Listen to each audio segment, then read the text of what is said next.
होगा। लेकिन बड़ी बात यह है की स्थितियां क्या हैं 2024 के लिए, अगर विपक्ष के मद्देनजर हम बात करें तो? देखिए, मैं राजस्थान की या देश की आजादी की बात नहीं करूंगा, मैं उत्तर प्रदेश का, ये नंबर 1 चैनल है, मैं उत्तर प्रदेश की राजनीति की बात करूंगा। उत्तर प्रदेश में लोकसभा में क्या होगा, सवाल इस बात का है। इस बात पे कोई शक नहीं है, भारतीय जनता पार्टी मेहनत कर रही है और उसके हौसले बुलंद है। उससे कौन लड़ पाएगा? कांग्रेस राष्ट्रीय पार्टी है, चलिए ठीक है, अकेले लड़ेगी, क्या होगा? 4 गुना 5 गुना भी अगर वोट उसका बढ़ जाएगा तब भी वो करीब नहीं आ पाएगी, ये सच है, इसको मानना पड़ेगा कांग्रेसियों को। बसपा कह चुकी है कि हम अकेले लड़ेंगे, कितना लड़ पाएगी सबको पता है। समाजवादी पार्टी पर लोगों को उम्मीद ये बात थी कि कांग्रेस और समाजवादी पार्टी के साथ अगर गठबंधन होता है तो उसका जो आधार है 30-32% का, कि मुस्लिम, यादव और कुछ पिछड़े वर्ग को, प्रयोग कहां सफल हो पाया? प्रयोग सफल नहीं हो पा रहा है। यही बात मेरे समझ में नहीं आ रही है कि अखिलेश यादव केजरीवाल और हैदराबाद और फला धमाका जगह घूम रहे हैं। कांग्रेस को वो कह रहे हैं कि भाजपा और कांग्रेस में कोई फर्क ही नहीं है। सवाल इस बात का है कि लड़ाई होगी कैसे भाई? 19-20 भी नहीं, यहां तो 10 और 20 का मुकाबला अगर होगा तो एक तरफा जीत होगी किसी एक की। सवाल इस बात का है कि अगर विपक्ष मिलकर लड़ता तो यह माना जाता कि समाजवादी पार्टी कहीं ना कहीं अगर समझौता कर लेती है, कांग्रेस समझौता कर लेती। ये आसार नजर अभी फिलहाल नहीं आ रहे हैं, क्योंकि इस बात को इस कड़वे सत्य को स्वीकार करना पड़ेगा कि समाजवादी पार्टी अगर 35-36 तक पहुंचती है या पहुंची थी तो उसका एक कारण था कि 20% सेपरेट मुस्लिम वोट उसके पास था, यादव था, कुछ पिछड़ी जातियों को उसने अपने साथ किया था। लेकिन अगर कांग्रेस अलग रहेगी तो यह मान के चलिएगा कि आधा मुस्लिम वोट कांग्रेस के पास चला जाएगा। क्यों नहीं जाएगा? क्योंकि अकेले राहुल गांधी सीधी लड़ाई लड़ रहे हैं और लोकसभा में पहला प्यार कांग्रेस होता है। इस सच्चाई को समाजवादी पार्टी नहीं स्वीकार कर रही है। बार बार एक समान दलों की बात, अरे एक समान दल कोई किस काम के हैं भाई? जब उत्तर प्रदेश में उनका कोई अस्तित्व नहीं, आप लड़ोगे कैसे 45% वोट से? की तरफ आगे बढ़ते नजर आ रहे हैं। 50-40-50% आपको लड़ना है, वक्त नहीं है। देखिए, नावेद जी की अपनी सोच हो सकती है, अपने सोचने का तरीका हो सकता है।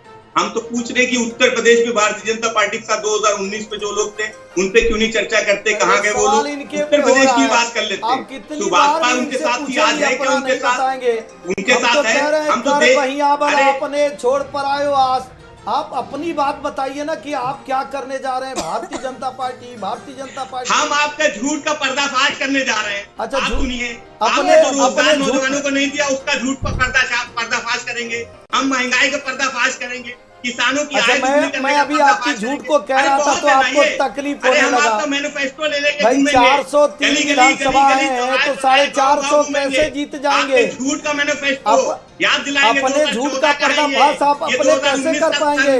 चाचा को कैसे मनाएंगे? चाचा को कैसे मनाएंगे? ये वो झूठ का पिटारा भाई है। हमारा तो 350 हो गया। ठीक है, सारी चीजें अपनी अपनी एक तरफ अलग, बीजेपी की रणनीति अलग, विपक्ष की रणनीति अलग।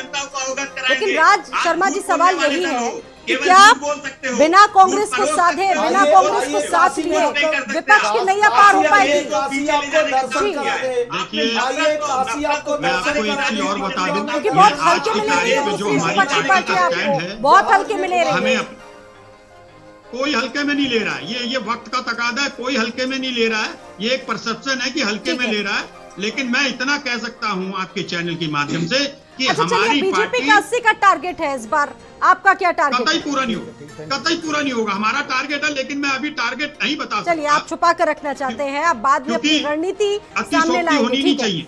ठीक है, बहुत शुक्रिया आप सभी का इस चर्चा में हिस्सा लेने के लिए। आप सभी का बहुत बहुत धन्यवाद। और देखिए, जिस तरीके से विपक्ष की रणनीति है उसके हिसाब से बीजेपी ने उत्तर प्रदेश में अपनी चालों को बेहद तेजी से आगे बढ़ाना शुरू कर दिया है और ऐसे में बैठकों का दौर बीजेपी में लगातार जारी है। और अब विपक्ष किस तरीके से इस बैठकों को लेकर अपना कार्ड ढूंढ पाता है, ये देखना बहुत दिलचस्प होगा 2024 के लिए। इसी के साथ कुरुक्षेत्र में इतना ही, इजाजत दीजिए।